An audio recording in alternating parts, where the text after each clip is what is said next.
Alright, so here's my CB300. You see my previous videos, I've replaced the foot pegs with foot pegs from a CB650R. So the bigger brother to this model. So that's the foot pegs from there. And all you need to get for that was the pegs itself. You don't need the springs or anything because we used the old one. But the little filler part right here, that doesn't fit. The CB300 one doesn't fit into the CB650. So I have to get these parts here. So that's the part number for the nuts and bolts, right? For the filler. So it's basically the little bolt there, right? Little bolt, and obviously it doesn't fit all the way in because it's there's too much space there. So you need to get the little spacer as well.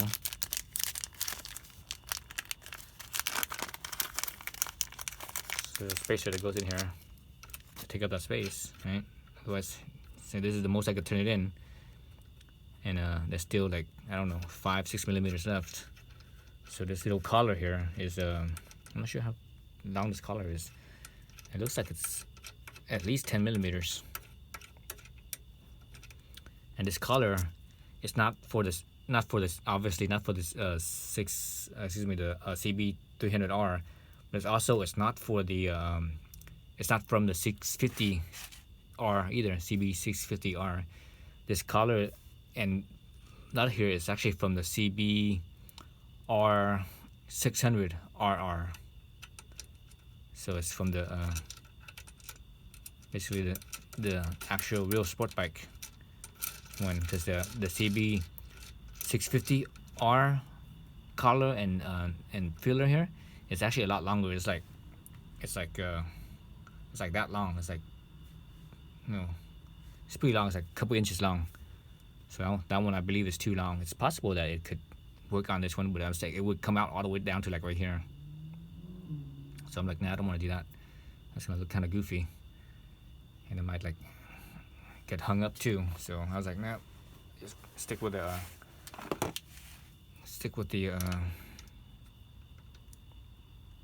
conventional one, or the shorter one, I should say. So this is a 10 millimeter nut right here. Okay, so that's it. That's my my side right there, and that's all I'm gonna do. It's possible I could, I mean, I bought this long one too because I wasn't sure how much I needed, and I wasn't actually sure how long it was. But when I got it, I was like, holy schmoly, it was like that long. It's easily 3 times the length of this one. Yeah.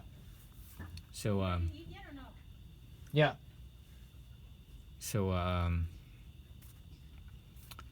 yeah, so I picked a shorter one, so that way it doesn't look as goofy, but also I'm pretty sure the long one will probably hit, because I'm not sure where the actual foot placement is.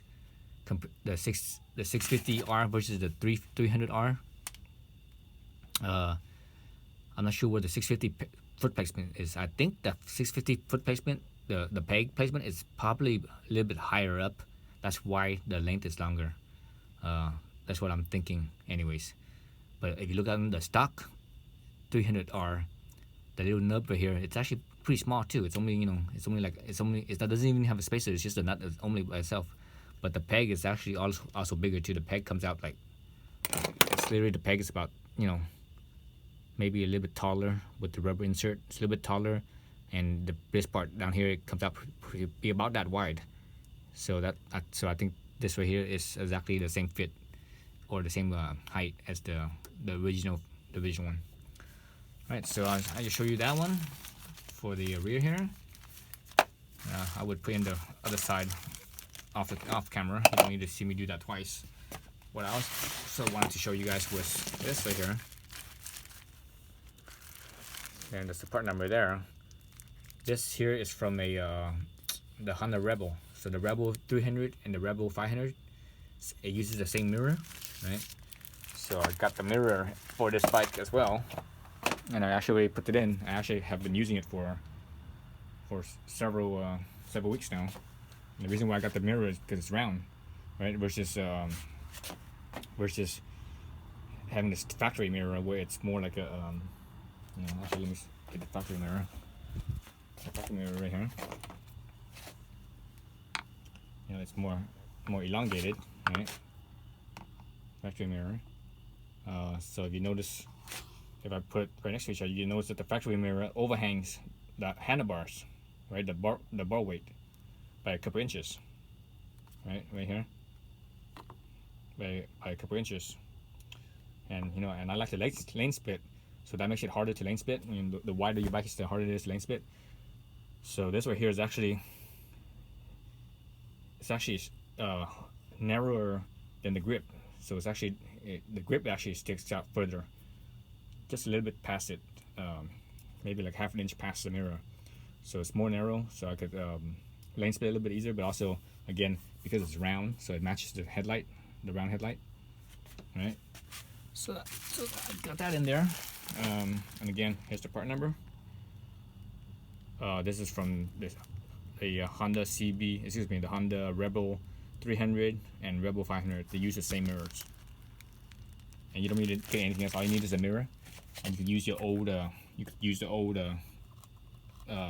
mounting nut stuff here from the original mirror, and you'll be fine. Everything works. All right, so so that's how it is. And these mirrors are it's plastic. The back side here is plastic, just like the factory mirror here is plastic. But this right here is all metal. I really like this peg. This peg is way better than the original peg with the rubber insert. That rubber insert is horrible. It didn't, it gave me it made the feet feel very vague, so I didn't have as good feedback. It was kind of mushy too. It kind of moved around a little bit.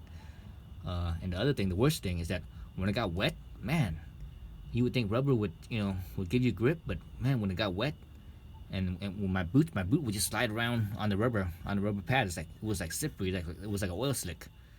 But with this, this being metal, because it's knurled, it actually digs into the bottom of the boot, and when it's wet, it grips. It doesn't slip at all. So this is way better than the rubber inserts. So that's it for the CB. Still a fantastic bike. Really like this bike. All right, so thanks for watching.